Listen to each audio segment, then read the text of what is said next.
Bismillahirrahmanirrahim. Alhamdulillahirabbil alamin. Wassalatu wassalamu ala asyrafil anbiya'i wal mursalin wa ala alihi wa sahbihi ajma'in. Asyhadu an la ilaha illallah wahdahu la syarika lah wa asyhadu anna Muhammadan 'abduhu wa rasuluhu. Amma ba'd. Assalamualaikum warahmatullahi wabarakatuh. Muslimin, muslimat, rahimani wa rahimakumullah. Tuan-tuan dan puan-puan yang Allah rahmati dan yang Allah kasih sekalian. Alhamdulillah, kita bersyukur kepada Allah Subhanahu wa taala pertemuan kita pada petang ini yang mana kita dapat menyambung kembali pembelajaran kita berkenaan dengan ayat-ayat dan hadis-hadis Nabi yang berkaitan dengan Al-Jannah, yang berkaitan dengan syurga, yang mana syurga ini merupakan nikmat Allah yang sangat besar yang Allah berikan kepada kita semua. Semoga kita semua dapat dimasukkan oleh Allah ke dalam syurganya. Amin.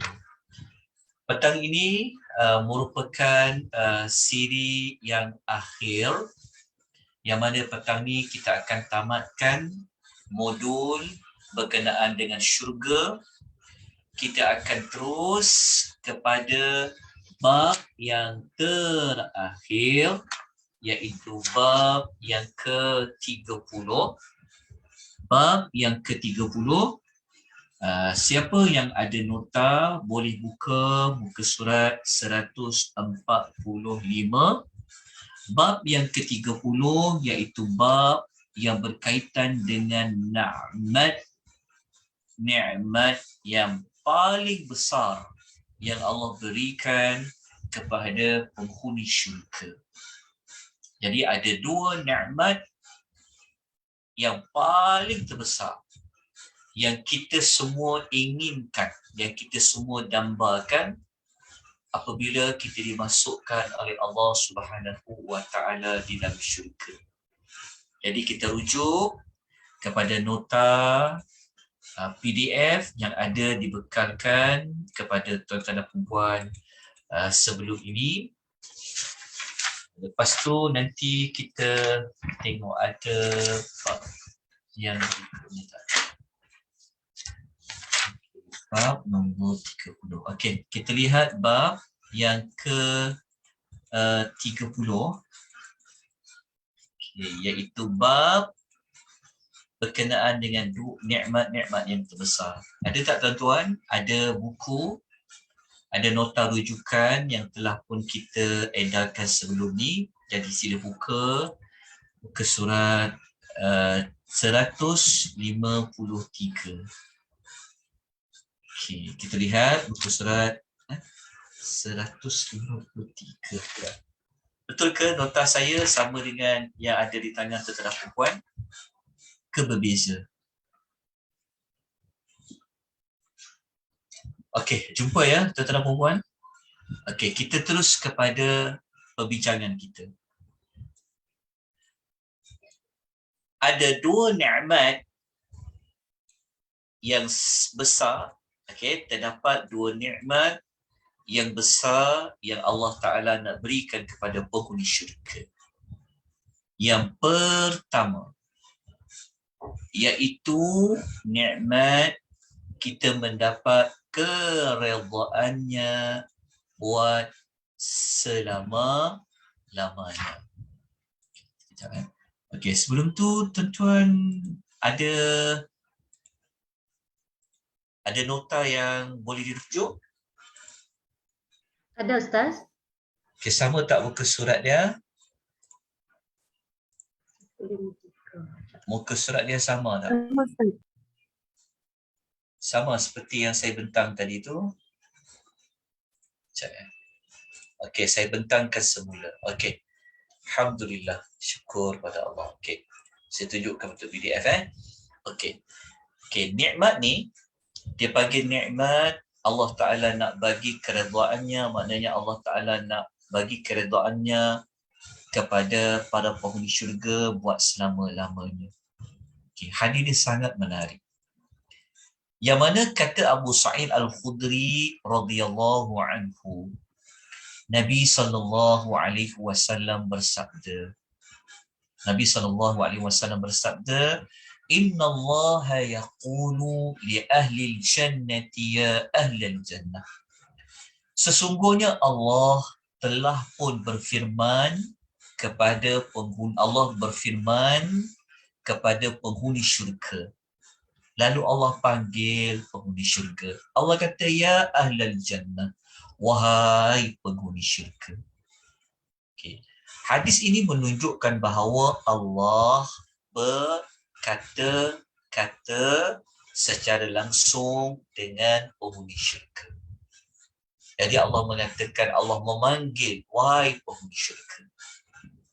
Maka penghuni syurga itu menjawab, fayaqulun, mereka menjawab.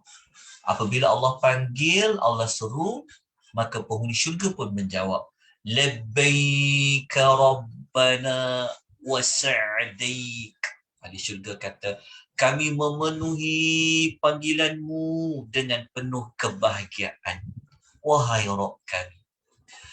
Kemudian ahli syurga mengatakan lagi, wal khairu fi yadaika. Ahli syurga kata, sesungguhnya kebaikan itu berada pada kedua tanganmu, ya Allah.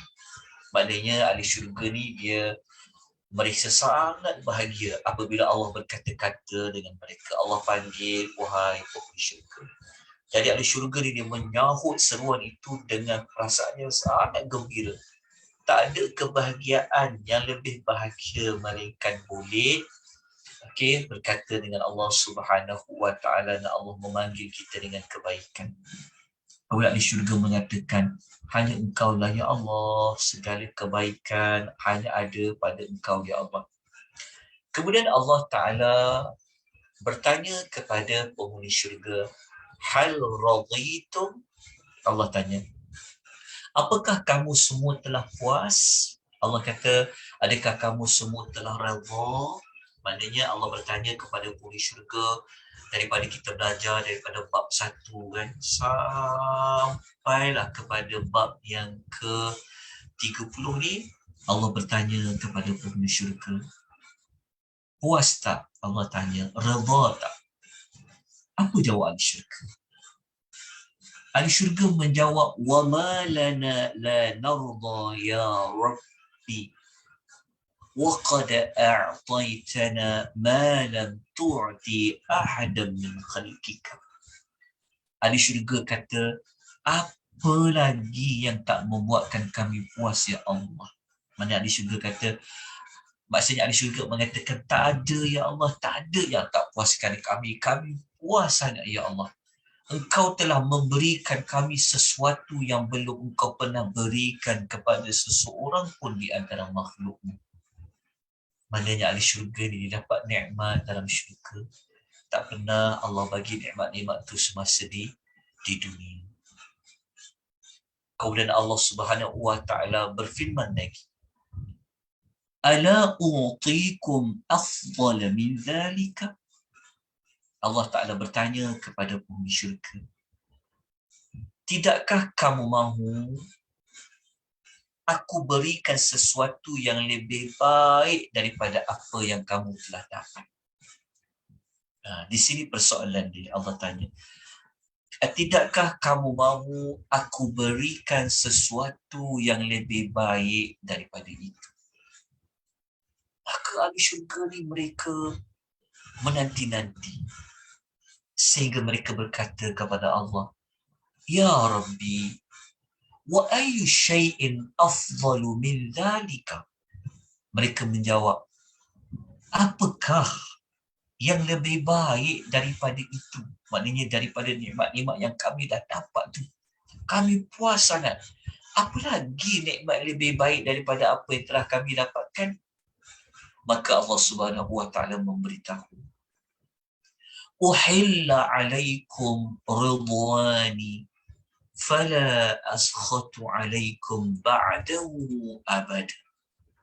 Allah katakan kepada penghuni syurga, aku akan menurunkan kepada kamu, memberikan kepada kamu semua keredaanku, kata Allah. Oleh sebab itu, aku tidak akan murka lagi kepada kamu setelah itu buat selama-lamanya. Maknanya Allah telah membuat satu, Allah Ta'ala memberitahu bahawa rupa-rupanya yang sesuatu yang lebih baik daripada semua itu, maksudnya apa? Allah mengurniakan keredaannya kepada penghuni syurga. Maknanya Allah redha sangat kepada penghuni syurga. Dapat redha ni tuan-tuan, satu nikmat yang lebih tinggi daripada nikmat-nikmat lain yang Allah beri kepada kita. Kita telah belajar tentang pakaian, perhiasan, makanan, minuman, buah-buahan. Kita belajar tentang permaidani, kita belajar tentang singgahsana, kita belajar tentang bidadari, kita belajar tentang wildan, kita belajar macam-macam.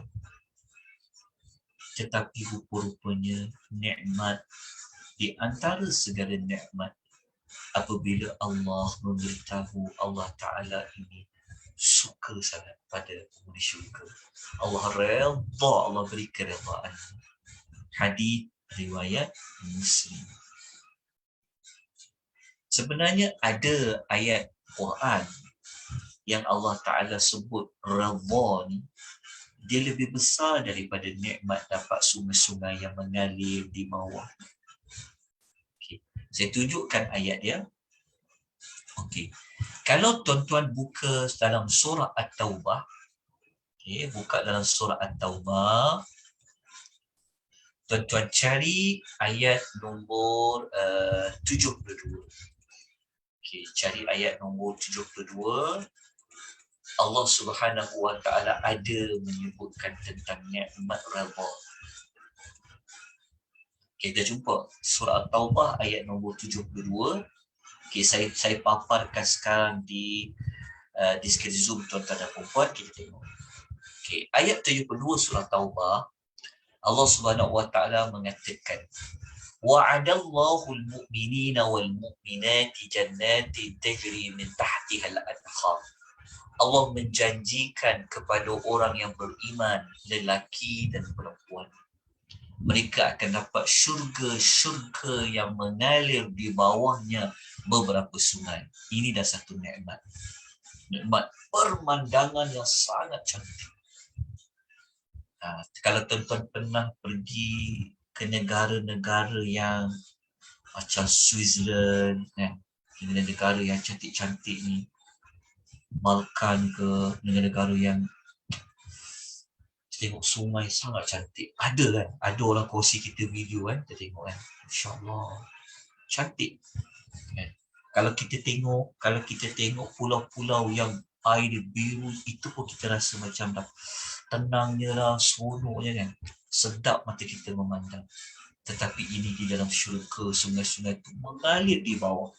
Sudah di tempat tinggal kita tu, kalau kita berada di istana, ingat tak kita berada dalam bilik-bilik, kita belajar tentang huruf, ingat kita belajar ada bangunan yang bertingkat-tingkat, ada bangunan yang sangat tinggi, ada orang duduk kat penthouse tu kan, duduk, bayangkan ada sungai di bawah alir. Lepas tu dapat kekal pula duduk dalam syurga. Lepas tu Allah mengata mereka dapat tempat wa masakin. Ingat tak kita bilang tentang wa masakin, iaitu tempat-tempat tinggal yang ada di dalam syurga itu baik. Tetapi dekat hujung tu yang kita nak ambil sebenarnya, dekat ayat waridwanun minallahi akbar, ayat ni. Inilah kita nak buat penekanan. Allah kata keredaannya dari Allah adalah lebih besar kemuliaan. Ayat ni. Inilah ayat Quran yang Allah menerangkan keredaan dari Allah itu lebih besar nikmatnya daripada dapat nikmat tempat tinggal, dapat nikmat sungai-sungai yang mengalir, dapat nikmat kekal dalam syurga. Dapat redha Allah itu adalah lebih besar daripada segala-galanya. Moga-moga kita termasuk dalam manusia yang Allah Ta'ala memanggil kepada kita, wahai ahli syurga. Akan sampai nanti momen-momen kalau kita benar-benar beriman, kita buat amal soleh, selalu cari rahmat Allah, dapat rahmat Allah, sudah pasti kita akan melalui peristiwa ini. Dan suatu hari nanti, apabila kita berada dalam syurga, kita akan teringat pada 3 Muharram 1443 Hijrah, tahun baru kita lalui dengan hadis-hadis yang menyebut tentang maklumat ini. Nanti kita akan ingat, kita akan berbual-bual di dalam syurga, kita akan berdialog seperti mana kita dah belajar pada bab yang sebelum ni kan. Duduk secara berhadapan sambil kita cerita. Satu hari nanti kita akan bercerita, Alhamdulillah, dulu kita telah belajar tentang syurga, kita teringin sangat masuk syurga, kita belajar tentang neraka, takutnya kita nak masuk dalam api neraka. Kita akan ingat satu hari nanti, kalau kita sama-sama dapat masuk syurga Allah Subhanahu wa ta'ala, tentang apa yang kita belajar pada petang itu. Kita akan ingat, oh, inilah hadis yang pernah kita baca dulu, yang pernah kita dengar dulu. Kita rasa macam mana dia punya apa dia punya detik-detik ketika mana kita dipanggil oleh Allah dengan panggilan seperti ya ahlal jannah, wahai ahli syurga. Baik, kita pergi kepada nikmat yang kedua. Okey, saya kembali melihat kepada nota. Okey. Nikmat yang kedua adalah kita dapat melihat Allah Subhanahu wa ta'ala di dalam syurga. Sebab tu kita belajar syurga ini dikaitkan dengan nikmat qurratu a'yun kan. Nikmat sedap mata memandang. Bukan sedap sekadar sedap dah, tapi memang mata ni ya Allah. Sebab mata ni lah sebenarnya yang merupakan di antara nikmat yang kadang-kadang kita lupa kan. Mata. Nikmat pada penglihatan. Jadi dapat melihat Allah Subhanahu wa ta'ala di dalam syurga. Ada manusia yang dia tak dapat melihat Allah. Ada manusia dia dapat melihat Allah. Jadi mari kita lihat dalil-dalilnya, sama ada daripada ayat Quran dan daripada hadis Nabi SAW tentang nikmat yang kedua ini. Okay. Dalil daripada ayat Al-Quranul Karim, kita boleh rujuk dalam surah Yunus ayat nombor 26. Allah Subhanahu wa ta'ala berfirman, lilladzina ahsanul husna wa ziyadatun, untuk orang yang berusaha berbuat baik dikurniakan al-husna. Al-husna dalam ni diterjemah pahala yang terbaik kan. Al-husna ni juga sebenarnya maksudnya adalah syurga. Orang yang dia buat baik, dia buat ihsan, Allah bagi kepadanya husna, iaitu syurga. Kenapa kita kata husna tu syurga? Okay, masih ingat lagi kita pernah belajar bab yang kelima. Dah lama jugalah bab kelima, sebab kita ni hari ni dah masuk bab yang ke-30. Kan, ni bab yang kelima dulu kita belajar. Waktu kita belajar bab kelima, ada maklumat tu pada tajuk nama-nama syurga. Kalau kita ingat, salah satu daripada nama-nama syurga Allah memanggil dengan kalimah Al-Husna. Jadi orang-orang yang dia berbuat keihsanan ahsan, Allah bagi dia Al-Husna, syurga. Wa ziyadatun, dan Allah bagi satu lagi tambahan. Dia dapat syurga dan tambahan. Dia ada ekstra. Apa tambahan tu? Apa yang dikatakan ziyadah kat sini? Ziyadah kat sini apa? Ziyadah dekat sini sebenarnya apa? Inilah yang kita nak bincangkan. Apa itu tambahan? Syurga dah dapat.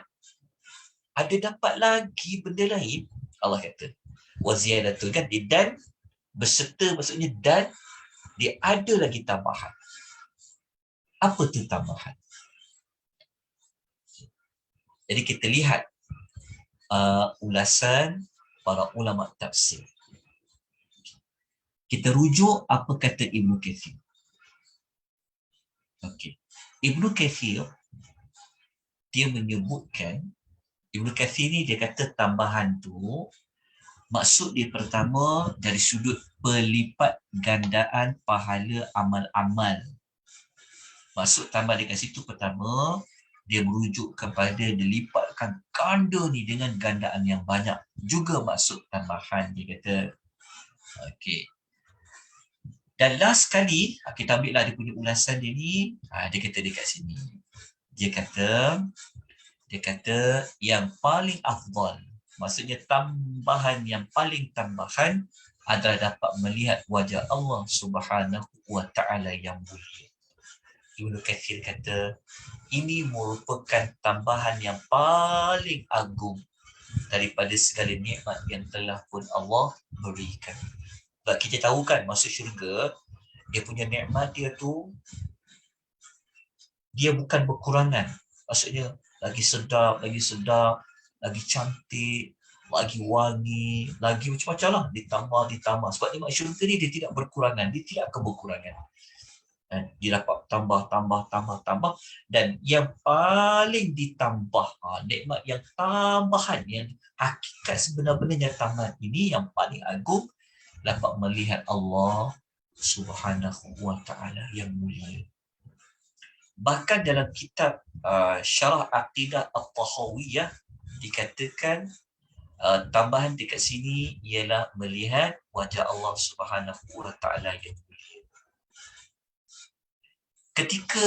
Ketika Nabi baca ayat ni, ketika mana Nabi baca lilladzina ahsanul husna wa ziyadah, Nabi SAW ada menyebutkan maklumat itu. Ni Nabi baca hadis ini. Nabi SAW mengatakan apabila penghuni syurga masuk ke dalam syurga, Allah Tabaraka wa Ta'ala berfirman kepada penghuni syurga.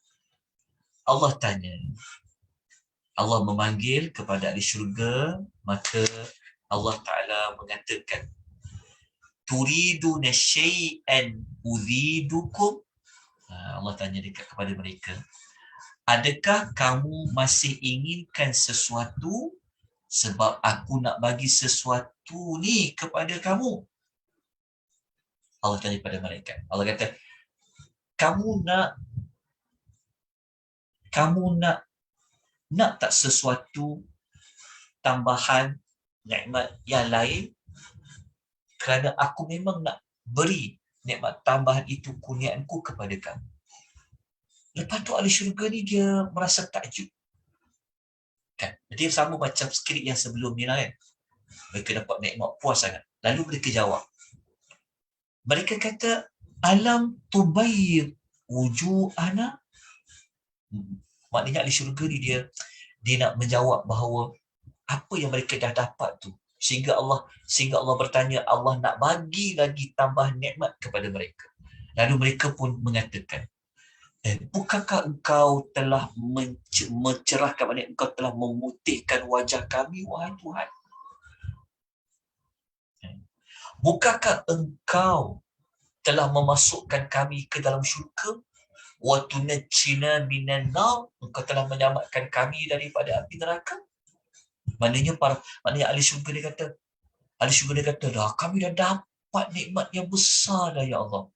Engkau telah mencerahkan wajah kami, kau masukkan kami dalam syurga, kau jauhkan kami pada neraka. Apa lagi kan? Maksudnya nikmat yang kau nak bagi tambahan itu.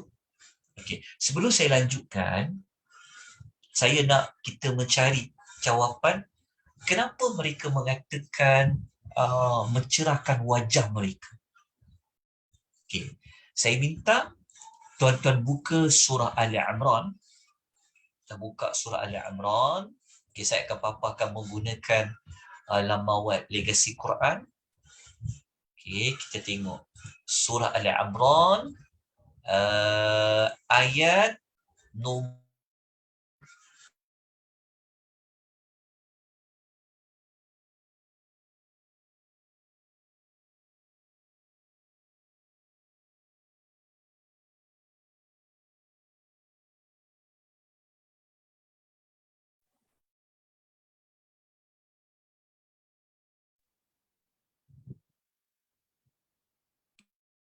Imran ayat nombor 107.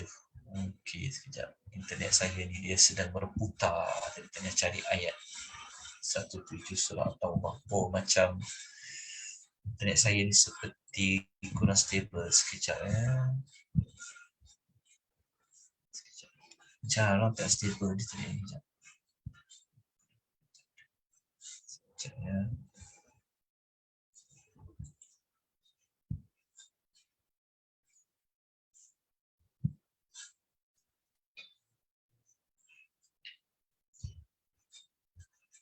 Okey, suara saya jelas tak? Maksudnya ada sangkut-sangkut tak? Okey, tak gambar sangkut. Sekejap. Tadi suara Ustaz tak keluar. Okey, dah okey. dah ni. Okey dah. Okey. Okey ya, sekejap. Nak cari ayat dia tak keluar. Ayat 107 ke Ustaz? Ada kali kongsikan tak dekat sini? Muka surat 63 kejap. 63 sekejapnya. Sebab dekat lama ni dia seperti duduk jalan, duduk pusing-pusing. Dia punya seronok tu nak dia dapat melihat Allah tu sampai dia tak terkeluar ayat dia. InsyaAllah. Saya tunjukkan saja. Bismillah, Alhamdulillah. Saya nikmat pemberian Allah sekejap.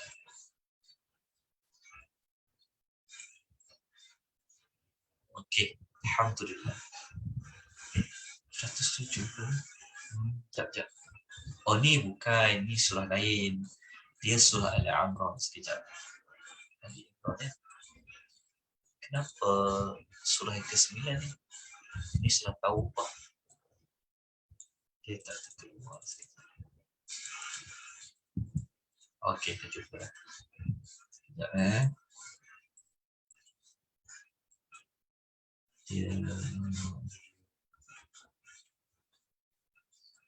dah kongsikan ayat dia dekat situ tak? Dah Ustaz. Dah ada dah. Dah ada dah. Betul tak 107? Saya tunjukkan je. Betul Ustaz. Betul Okey, tengok ayat 107. Okey, ayat 107 kan. Mula-mula ayat 106 Allah kata ada muka manusia yang putih berseri, ada muka manusia yang menjadi hitam legam. Kalau kita belajar modul tentang neraka, kita telah sebutkan salah satu daripada azab api neraka, penghuni neraka ini muka mereka buruk, seburuk-buruknya. Muka mereka ini hitam selegam-legamnya. Ayat 107 Allah mengatakan wa ammal ladzina biyaddat wujuhum, adapun orang-orang yang telah putih berseri mukanya, fa fi rahmatillah, maka mereka itu berada dalam limpahan rahmat Allah, hum fiha khalidun, mereka kekal di dalam syurga. Jadi dekat sini kita mendapati bahawasanya memang apa yang disebutkan oleh penghuni syurga tadi tentang dapat nikmat dijadikan muka ahli syurga ini berseri-seri. Yalah, suka, senang hati. So, apabila kita senang hati, suka, bahagia, akan terpapar pada muka. Jadi mereka kata, kami dah gembira sangat. Kan? Kau telah mencerahkan wajah-wajah kami, ya Allah, menceriakan wajah-wajah kami, ya Allah. Okay, inilah di antara perkaitan apa yang disebutkan dalam hadis tadi dengan apa yang telah kita belajar. Okay, kemudian apa yang Allah buat? Kemudian kata Nabi SAW, fayakshiful hijab, lalu hijab dibuka, fayanzuruna ilaihi, sehingga mereka pun dapat melihat Allah. Apa hijab Allah? Hijab Allah ni sebenarnya adalah cahaya. Ada cahaya yang telah menjadi hijab kepada manusia untuk melihat Allah. Jadi cara Allah nak memastikan penghuni syurga ni dapat melihatnya, maka dibuka hijab. Dibuka hijab yang cahaya. Kalau kita pernah dengar kisah Nabi Musa, yang dialah manusia yang pertama yang dia nak minta melihat Allah secara direct, kan? Ketika dia naik ke Gunung Tursina, ya Allah, yang Allah kata, okey, kalau kau mampu nak melihat Allah, maka cuba lihat ke gunung itu. Jadi apabila Allah keluarkan cahaya saja, maka gunung itu tidak mampu untuk menampungnya. Akhirnya pingsan Nabi Musa. Lepas tu Nabi Musa bertaubat kepada Allah. Bukan dia bertaubat dia bersalah, tapi dia bertaubat macam, ialah dia teringin sangat melihat Allah secara berdepan, kan, secara direct terus. Akhirnya dia jatuh pingsan. Tapi dalam syurga, manusia akan dapat melihat Allah Subhanahu wa ta'ala setelah dibuka pintu hijab itu. Maka Nabi SAW menyatakan, Nabi mengekspresikan macam mana perasaan penghuni syurga ni setelah hijab, iaitu cahaya yang menjadi dinding penutup antara mereka dengan Allah.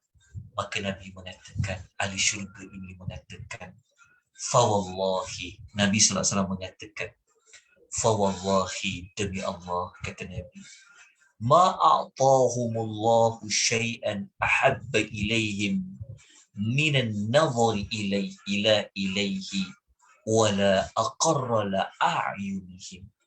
Nabi bersumpah nak menunjukkan penegasannya. Nabi kata, maka demi Allah, tidak ada pemberian yang paling mereka cintai selain daripada melihat kepadanya. Tidak ada pula yang lebih menyenangkan mata-mata mereka selain daripada dapat melihat Allah Subhanahu wa ta'ala.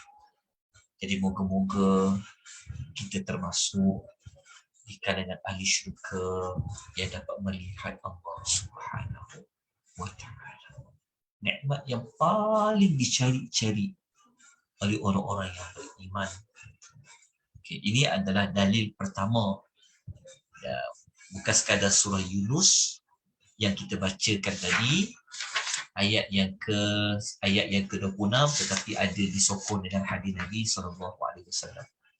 Begitu juga tuan-tuan boleh rujuk dalam surah lain, iaitu dalam surah Qaf ayat 35, ada disebutkan nikmat dapat melihat Allah tu pada ayat waladaina mazid, waladaina madid. Mazid maksudnya ada lagi tambahan.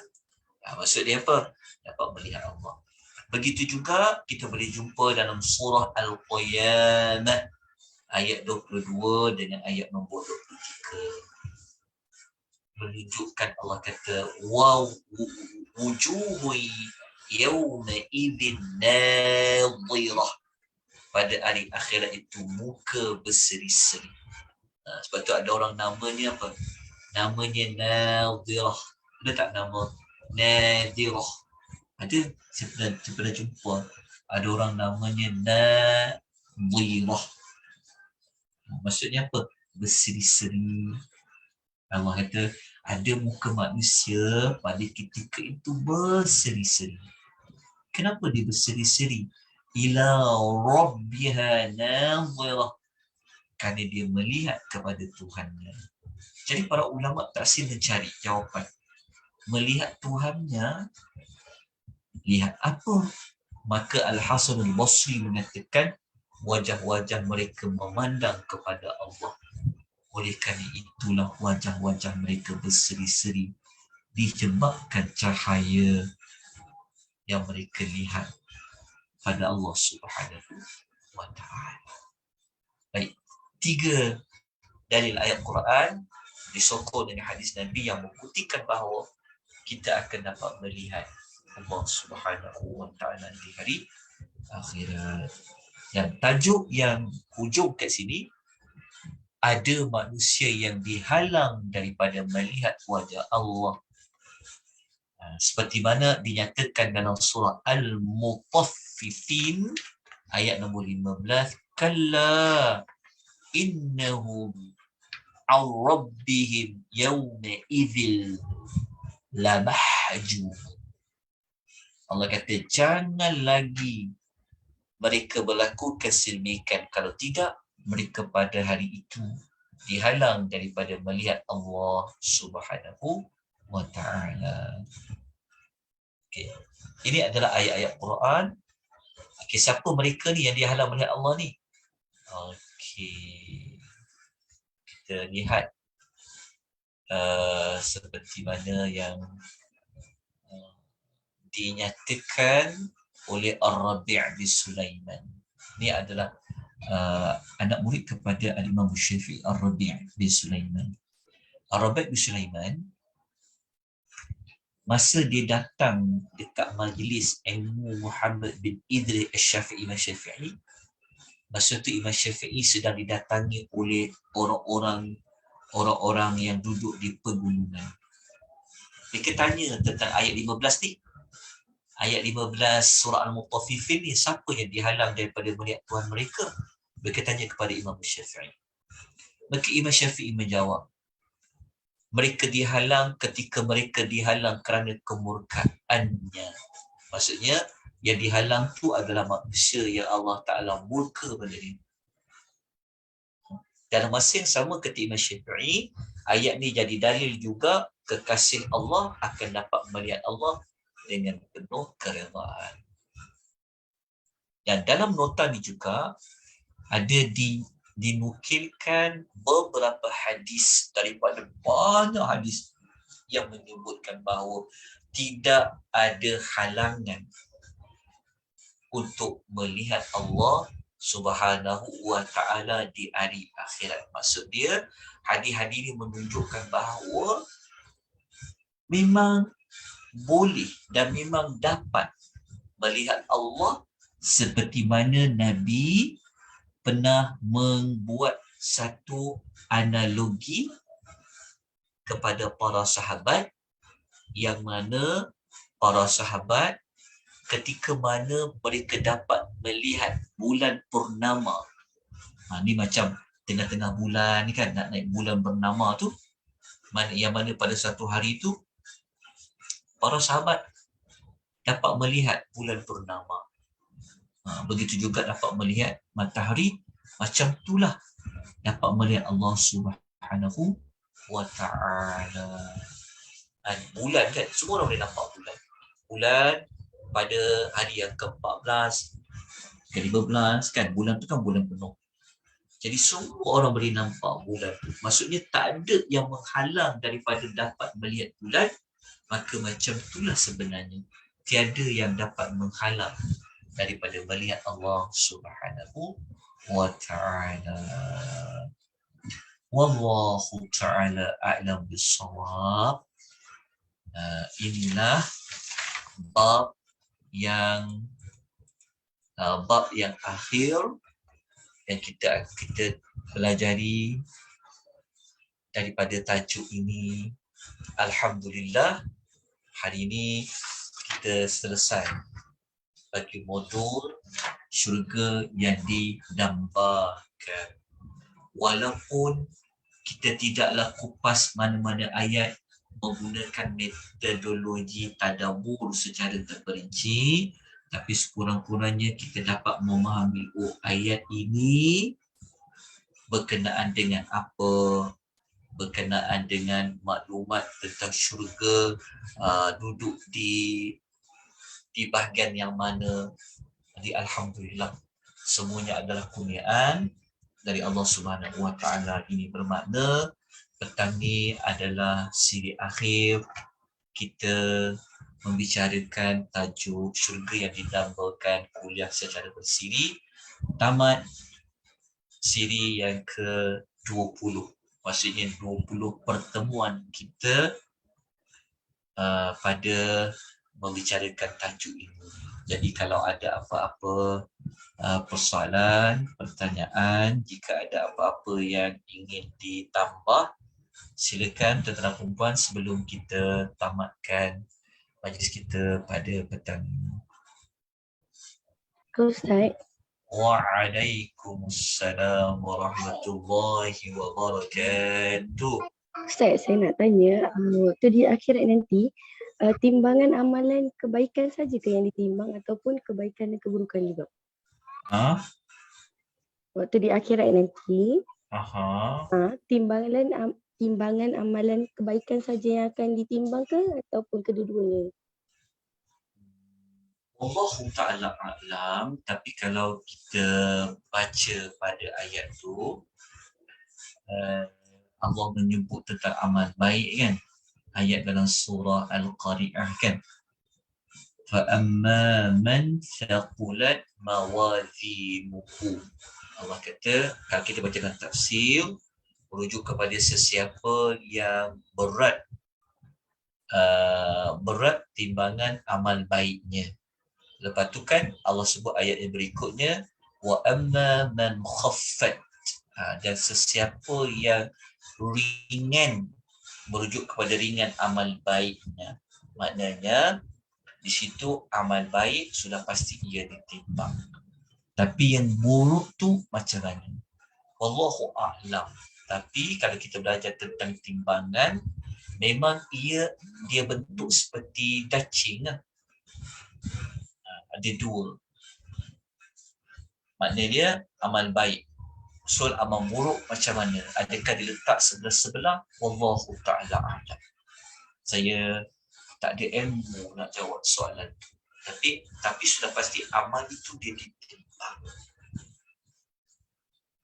Wallahu a'lam macam mana bentuk. Tapi bentuk timbangan tu memang dijelaskan. Dia bentuk timbangan seperti cacing tu lah. Cuma bentuk dia macam mana kita tidak tahu. Tapi timbangan tu mampu menampung 7 petala langit, 7 petala bumi. Timbangan tu Allah Ta'ala alam. Okay. Ke ada maklumat lain yang saya tak tahu dan kita orang tak tahu, boleh juga kongsi. Boleh juga kongsi. Ada.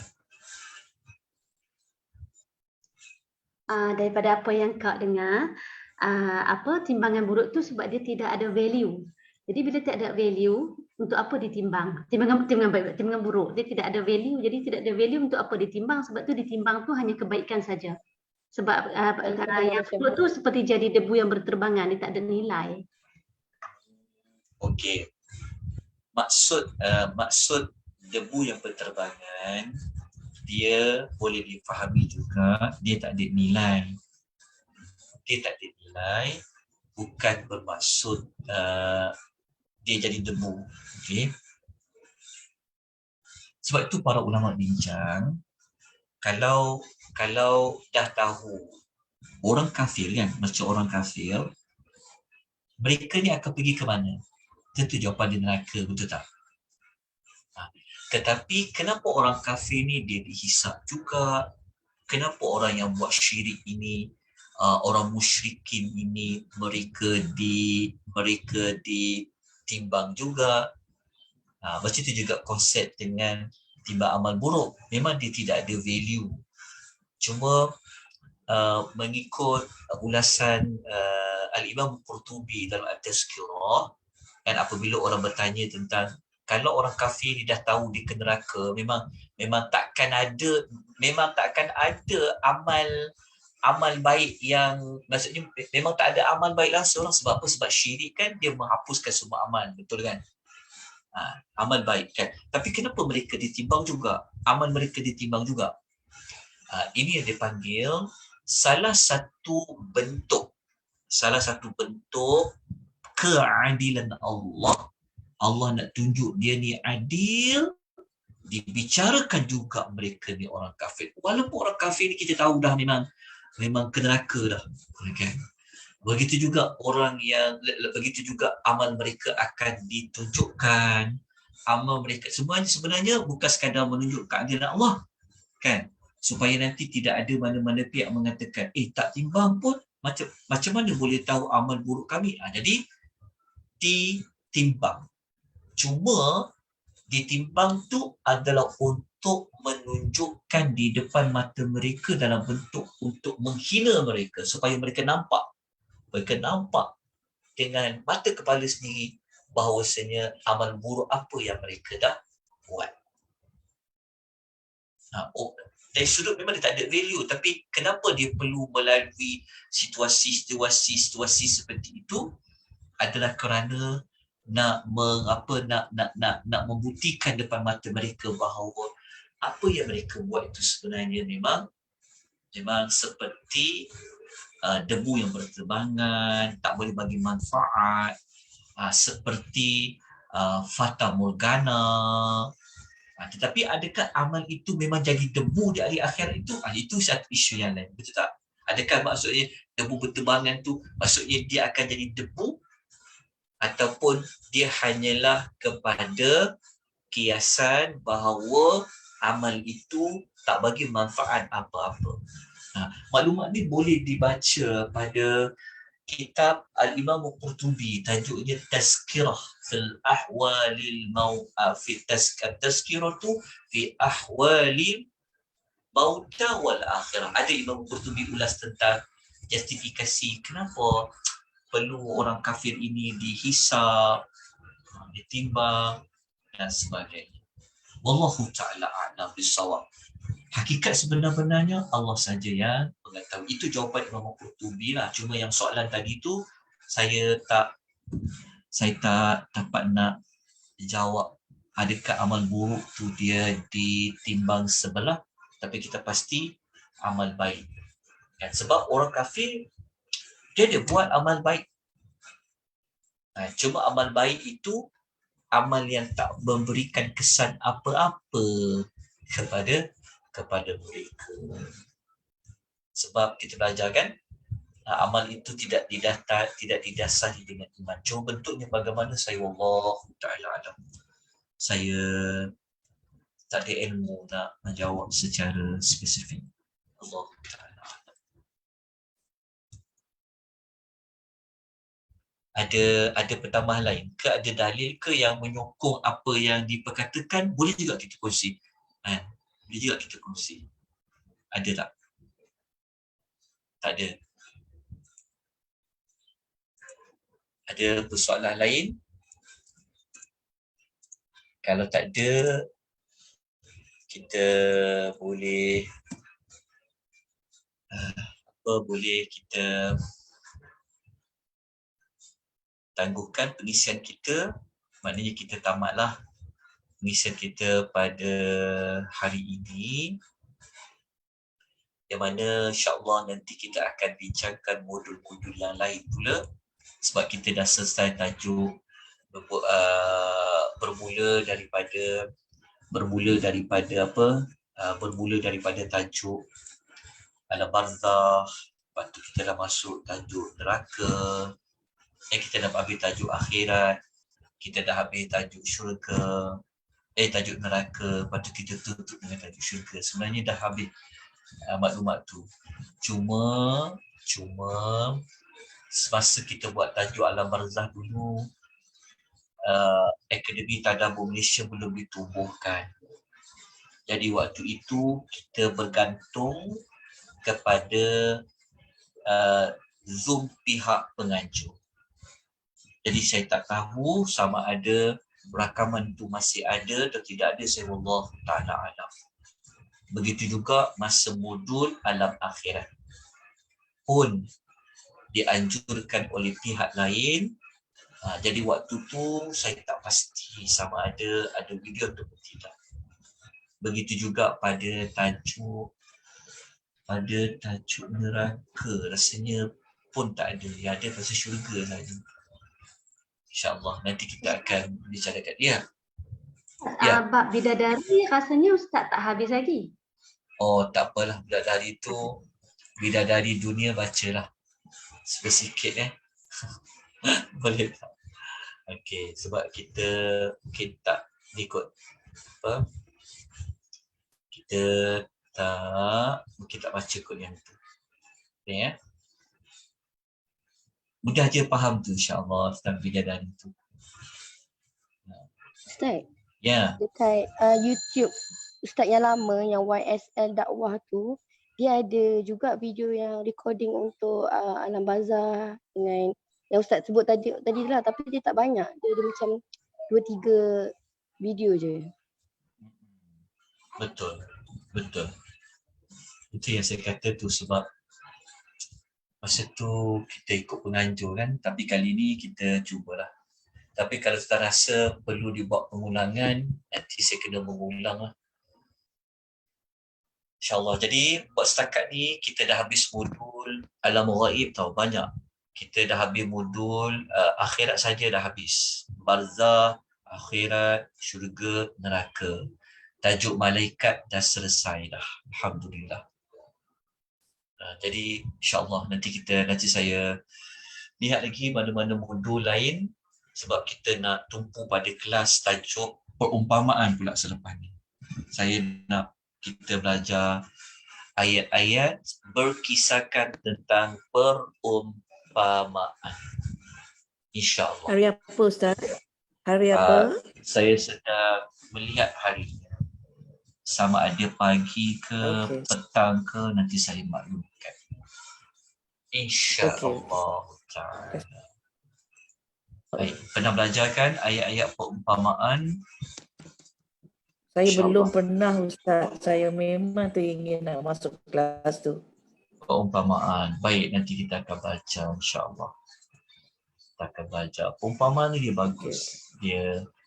Dia menguji, dia panggil kemahiran berfikir aras tinggi. Hebat. Perumpamaan ni dia ada makna yang tersurat, dia ada yang tersurat. Sangat menarik. Okey, insyaAllah nanti kita belajar. Okey, kalau tiada apa-apa, saya ucapkan jazakumullahu khairan, barakallahu fikum, hayakumullah. Terima kasih banyak-banyak pada tetamu puan. InsyaAllah panjang umur. Kita bertemu lagi pada bulan-bulan yang akan datang.